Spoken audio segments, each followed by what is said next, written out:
It's hard, ladies and gentlemen. It's hard living your dream. It's hard changing your life.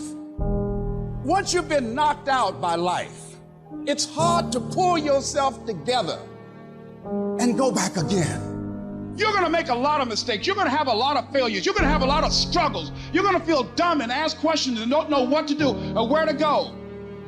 You got to know why you're out here, because you're going to get your butt kicked.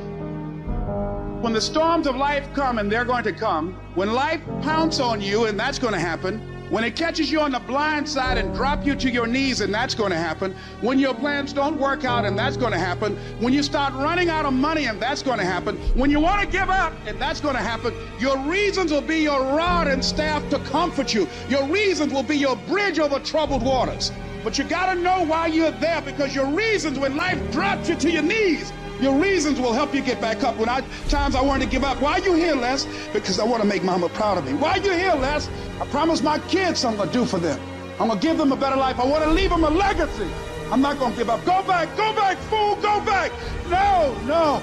I refuse to give up on my dream. And I'm not going to let anything stop me. Sometimes you have to back up and go within and pray and meditate and recharge your batteries. Go away, clear your head, and then come back and look at it from a different vantage point. Don't operate while you're under the spell or the effect of what's going on. See, we can't control the thoughts that come in our minds, but we can control the thoughts that we dwell on. So your thoughts have magnetism, and the most challenging thing is to discipline your thinking, to hold the vision of what it is that you want. Don't allow your emotions to control you. We are emotional, but you want to begin to discipline your emotion. If you don't discipline and contain your emotions, they will use you.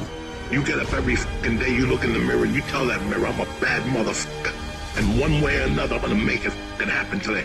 This is a test. This is the day I'm gonna find out if my goals really are my goals. I'm talking about looking yourself in the mirror, looking yourself in the eye, and saying, I'm gonna fucking dominate today better than any other day.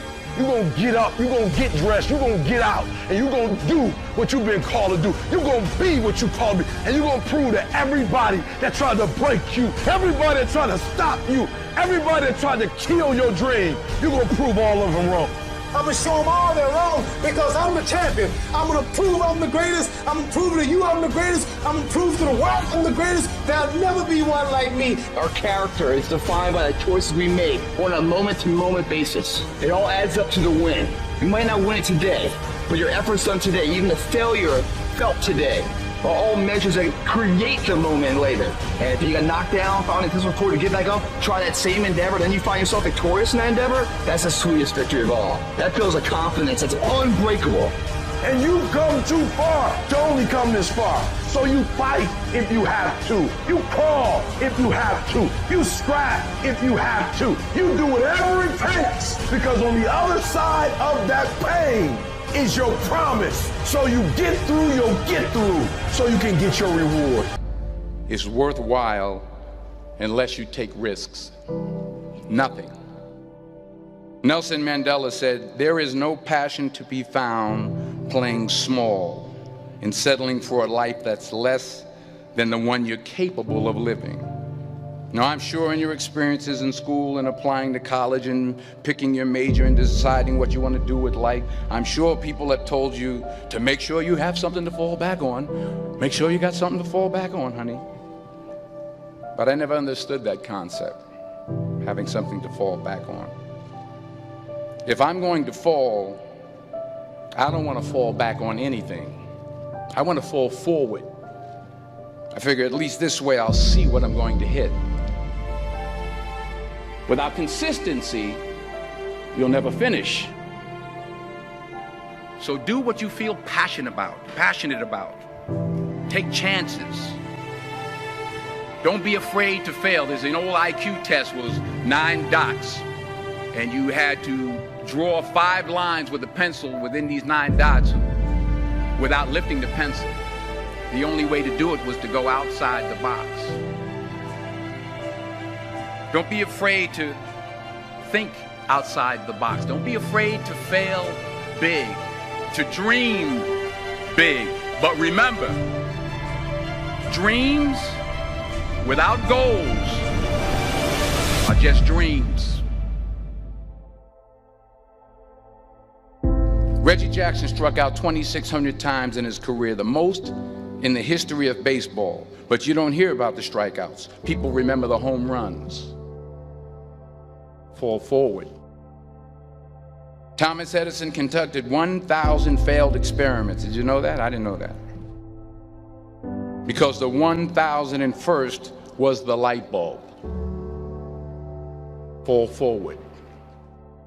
Every failed experiment is one step closer to success. You've got to take risks, and I'm sure you've probably heard that before, but I want to talk to you about why that's so important. You will fail at some point in your life. Accept it. You will lose. You will embarrass yourself. You will suck at something. There's no doubt about it. And I know that's probably not a traditional message for a graduation ceremony, but hey, I'm telling you, embrace it, because it's inevitable.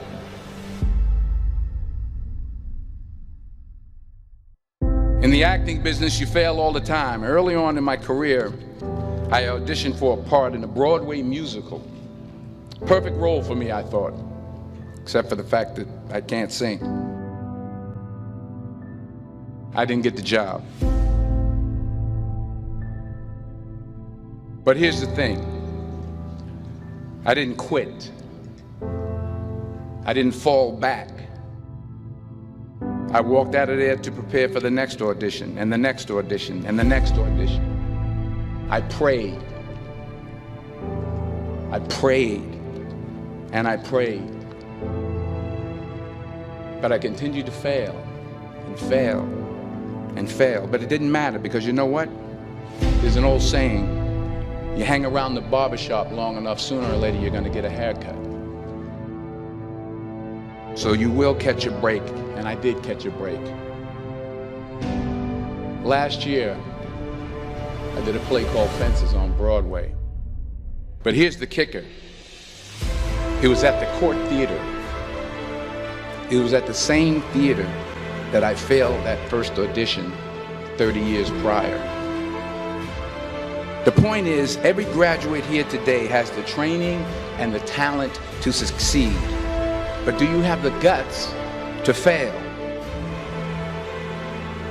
If you don't fail, you're not even trying.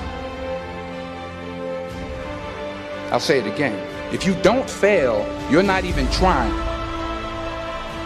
To get something you never had, you have to do something you never did.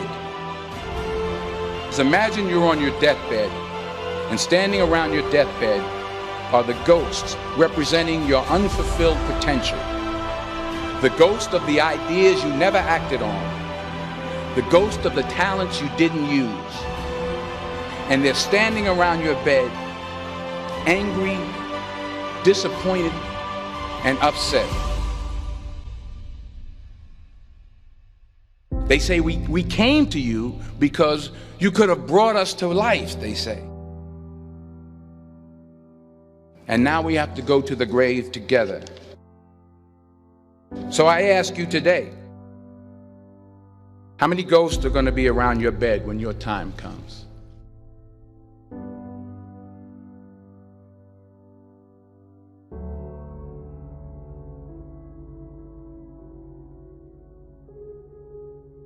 I just got back from South Africa. It's a beautiful country, but there are places there with terrible poverty that need help.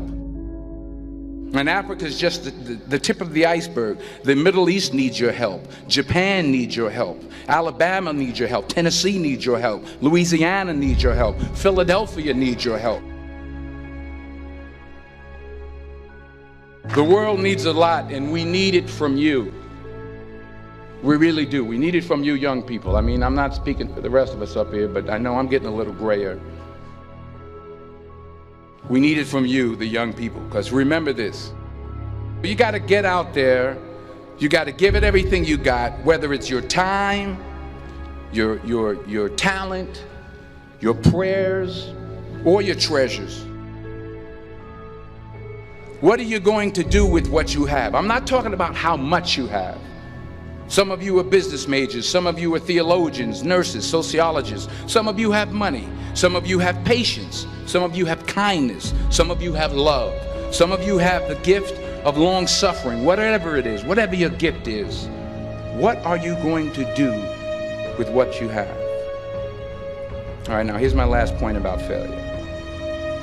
Sometimes it's the best way to figure out where you're going. Your life will never be a straight path. I began at Fordham University as a pre-med student. I took a course called cardiac morphogenesis. I couldn't read it, I couldn't say it, I sure couldn't pass it. So then I decided to go into pre-law, then journalism. And with no academic focus, my grades took off in their own direction. I was a 1.8 GPA, and the university very politely suggested that it might be better to take some time off. I was 20 years old, I was at my lowest point.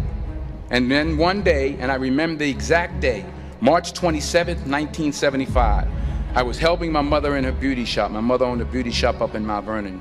And there was this older woman who was considered one of the elders in the town. And I didn't know her personally, but I was looking in the mirror, and every time I looked at the mirror, I could see her behind me, and she was staring at me. She just kept looking at me. Every time I looked at her, she kept giving me these strange looks.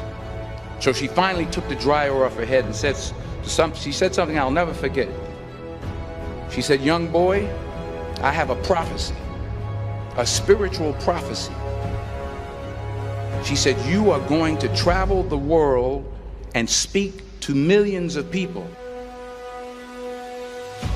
And in the years that followed, just as that woman prophesied, I have traveled the world and I have spoken to millions of people through my movies. Millions who up till this day couldn't see me, who up till this day I couldn't see while I was talking to them, and they couldn't see me, they could only see the movie. They couldn't see the real me. But I see you today,